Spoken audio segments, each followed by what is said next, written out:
From the era of the Vikings to the age of NATO, the Baltic Sea has been an historic geopolitical stage. At times a place of cooperation, its history is also marked by rivalry, conflict, and imperial conquest.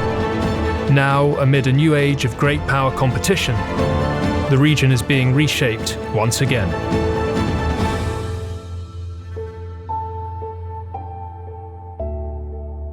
I'm joined by Magnus Petersson, who is Professor of International Relations at Stockholm University, where he is an expert on Nordic, European, and transatlantic security and defence.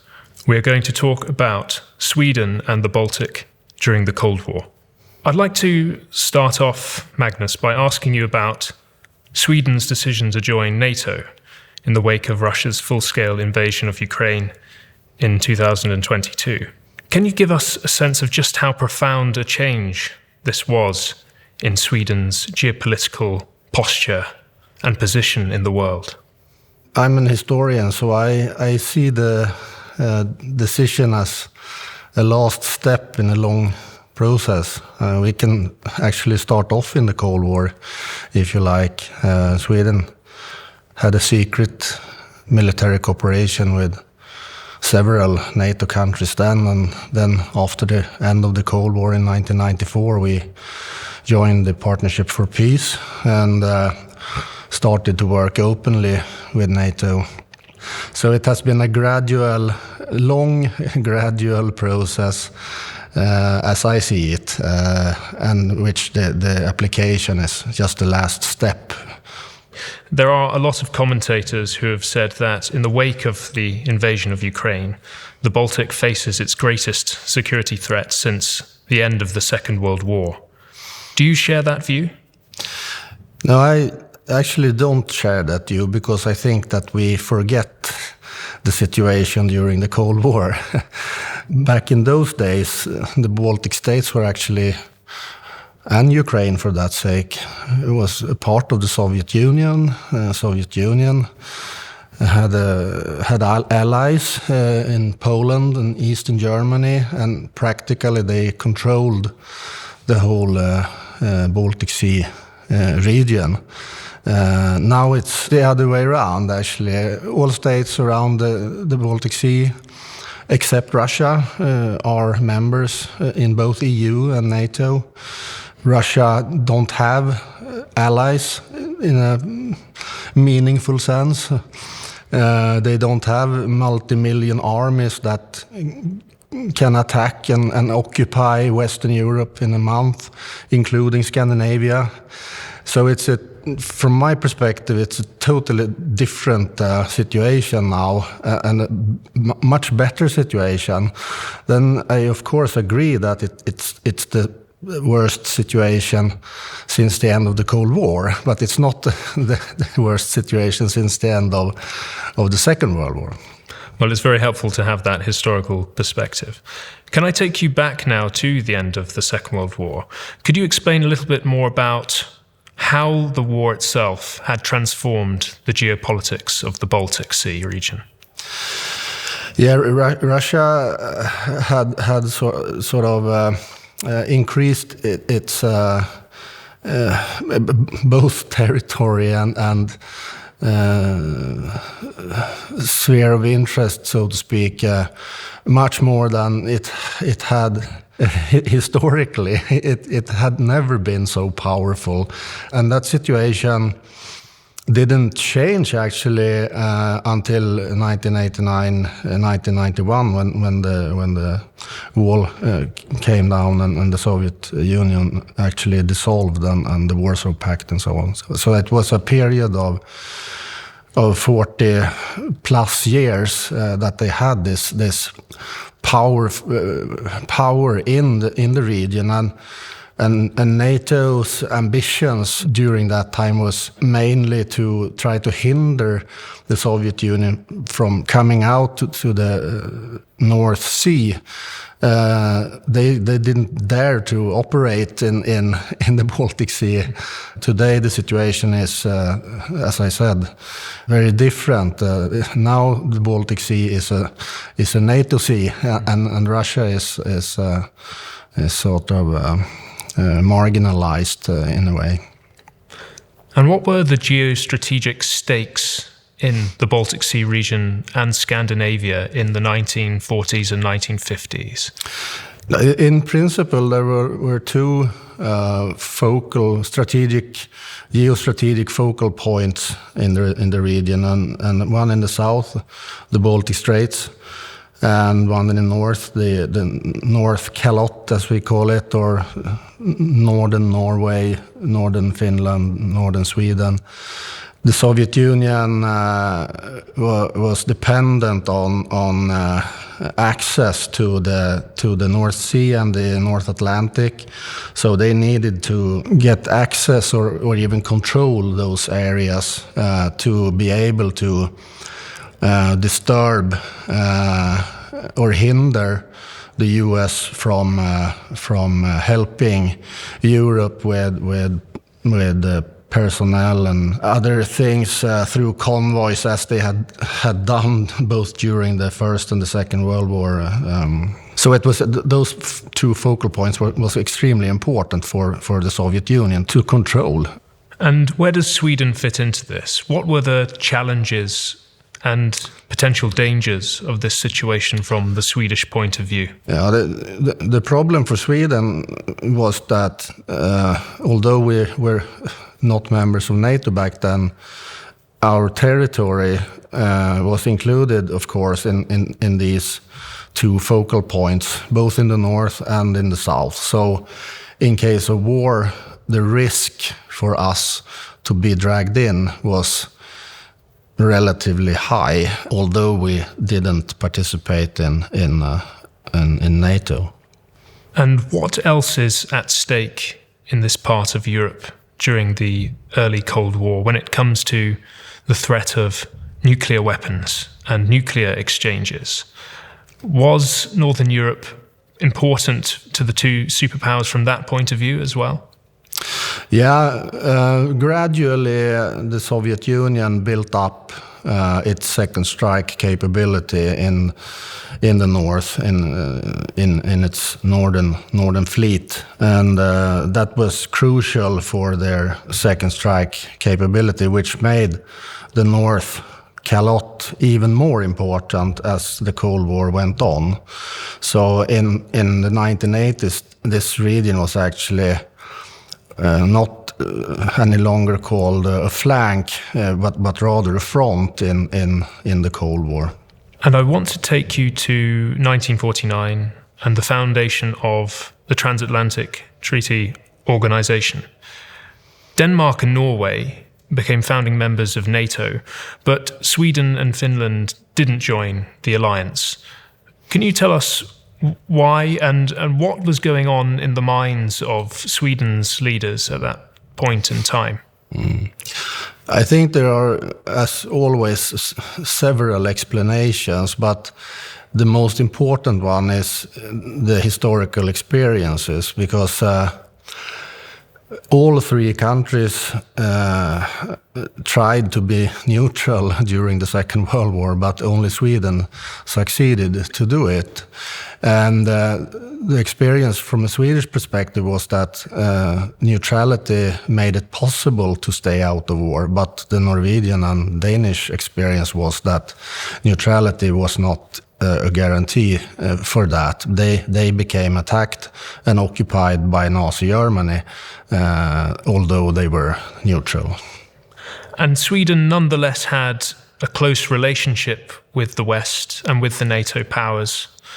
Sweden, in its institutions, considered itself to be part of the West, culturally, if not militarily.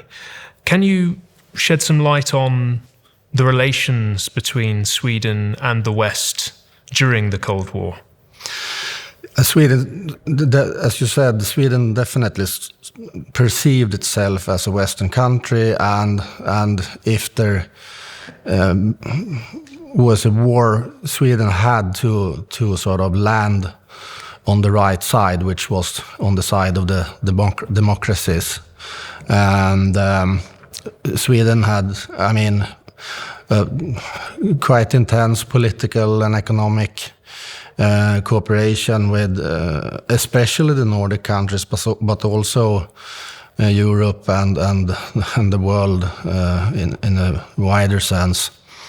But it didn't include military cooperation, at least not openly. But we now know that Sweden cooperated also militarily in secrecy with a few important NATO countries, the closest ones, Norway and Denmark, and the most important ones, the UK and the US especially. I wonder, was it quite useful for the West in some ways during the Cold War to have a country like Sweden that was very close geographically to Russia, had a long history of observing Russian warfare, Russian diplomacy, and could, behind the scenes, communicate certain insights into Russian behavior without being a full member of the alliance and the risks that that would have brought? Well, I think that the West preferred a kind of friendly Sweden from a totally isolated Sweden, and Swedish Albania or something like that. As I also think that the Soviet Union preferred a Western Sweden, but non-aligned before Sweden in NATO. So I think both the superpowers could sort of live with the Swedish position. And for Sweden, from Sweden's point of view, did the non-aligned policy of official neutrality preserve some of Sweden's autonomy and help it to emerge as the sort of example par excellence of the Scandinavian model in a way that perhaps it wouldn't have been able to do if it had been a part of NATO, or if alternatively Russian influence over Sweden had been that much stronger?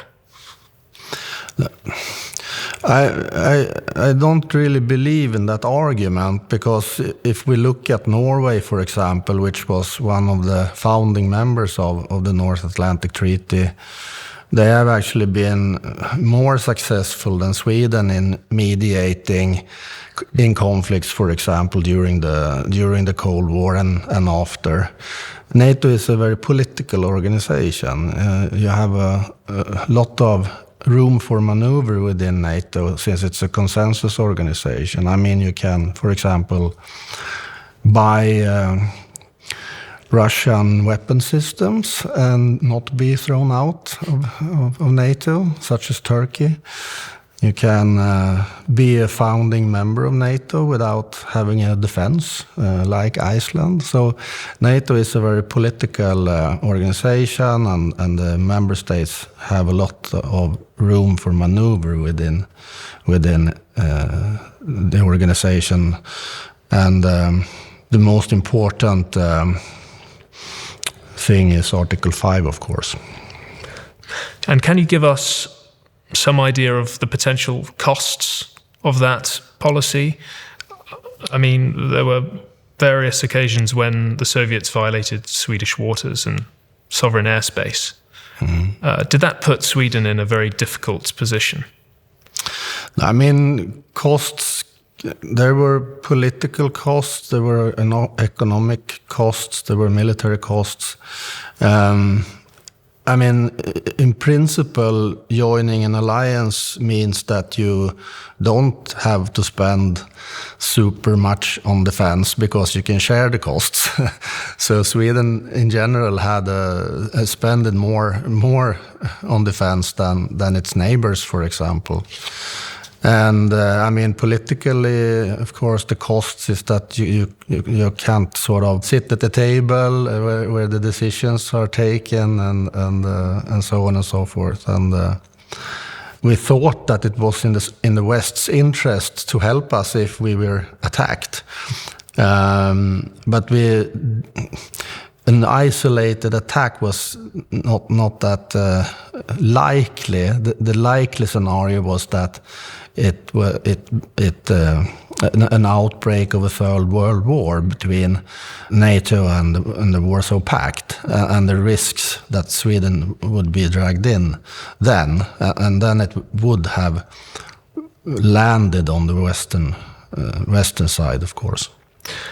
Sweden was militarily non-aligned during the Cold War, but it did have a very strong military.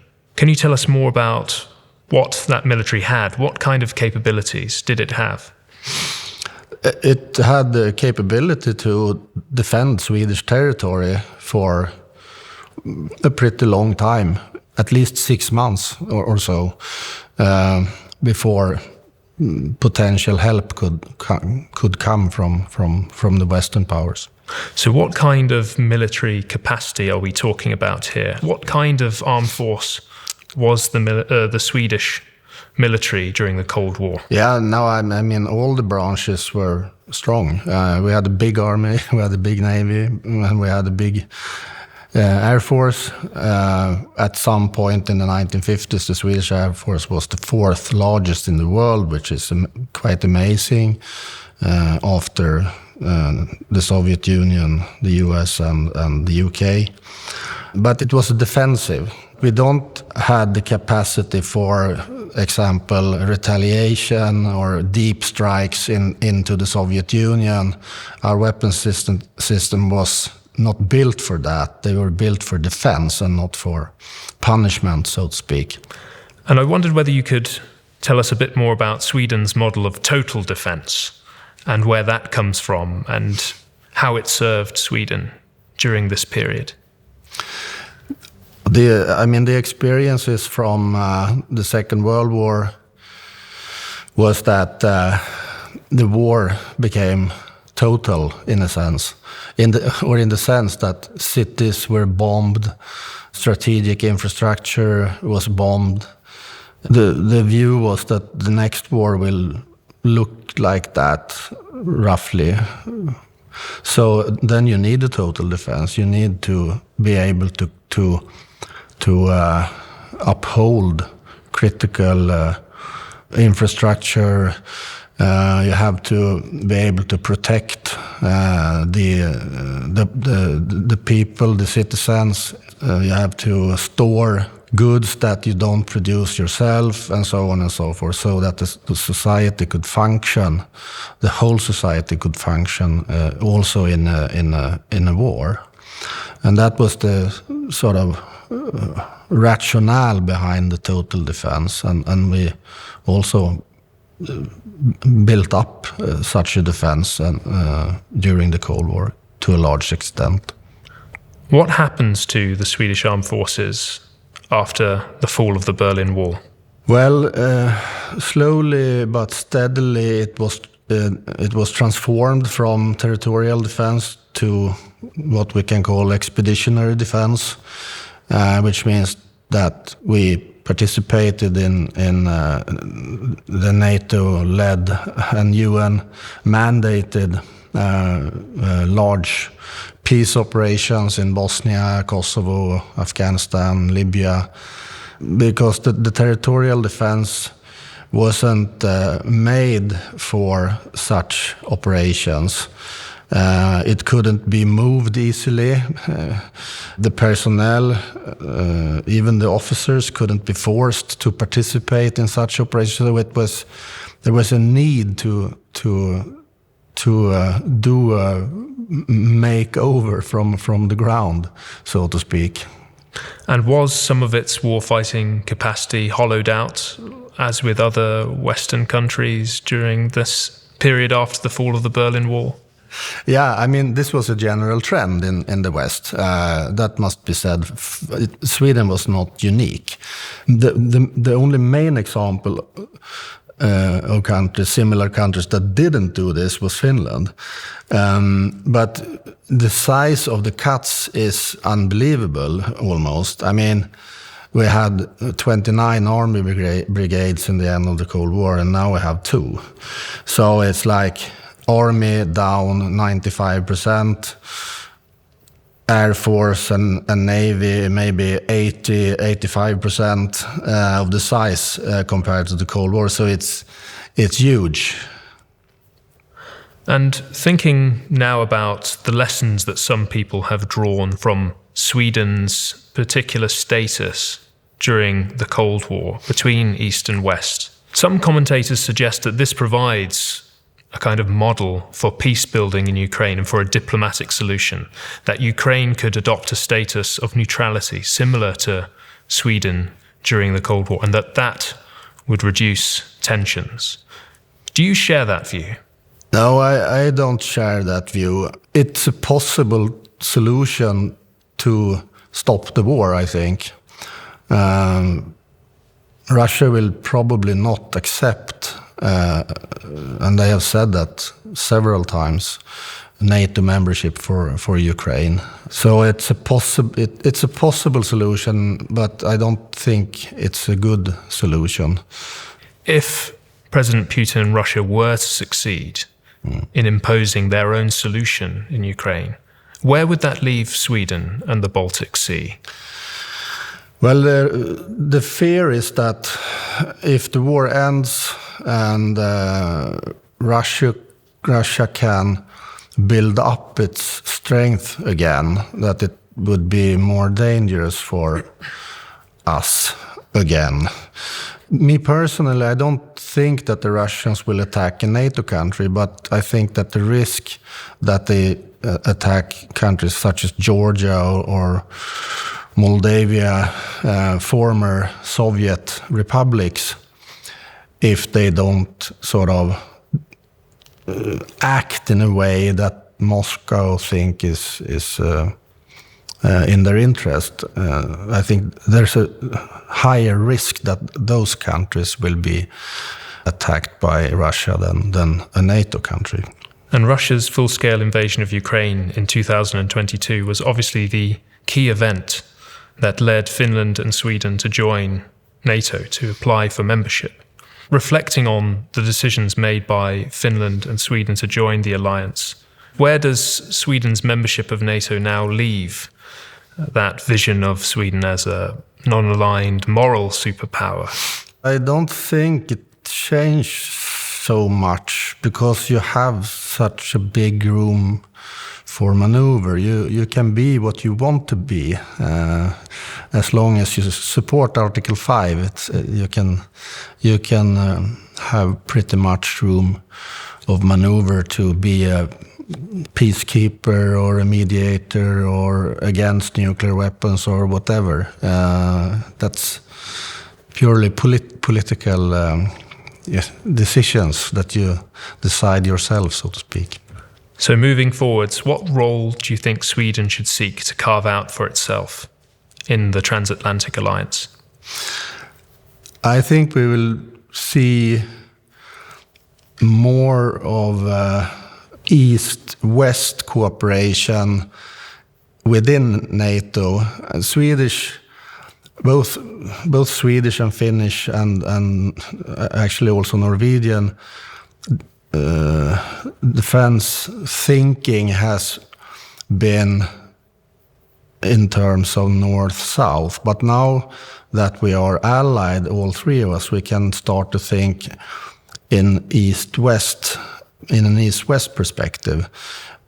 For example, integrate our army forces in the north and in the south, and in the south with Denmark and Norway, and in the north with Norway and Finland, because there are such long distances between south and north, so it's much more rational and efficient to cooperate with Norway and Finland in the north and Denmark and Norway in the south. And what of the United States and NATO's relations with the United States? Obviously, the Trump administration has made it quite clear that it wants to withdraw military assets from Europe and devote them to competing with China in East Asia. How can Sweden help the alliance to navigate this particularly fraught and difficult time in its history? No, I think that it will be even more important to cooperate with our neighbors and NATO Europe in a larger sense to integrate the defense in a better way and to create those assets that we don't really have, that the US have, like strategic intelligence, for example. Try to build up such assets together, which will take a long time, but I think that's the way to go. even if the US kind of stays in Europe, that's the right way to do it, because this burden sharing debate has always existed within the alliance. It's nothing new. The US complained about the Europeans already in the 1950s. So this is an issue that we can't ignore in Europe. I think we need to realize that we must be able to take care of our own security, and then it's very good to have the US as a backup, and especially when it comes to deterrence. Magnus Petersson, thank you very much. Thank you.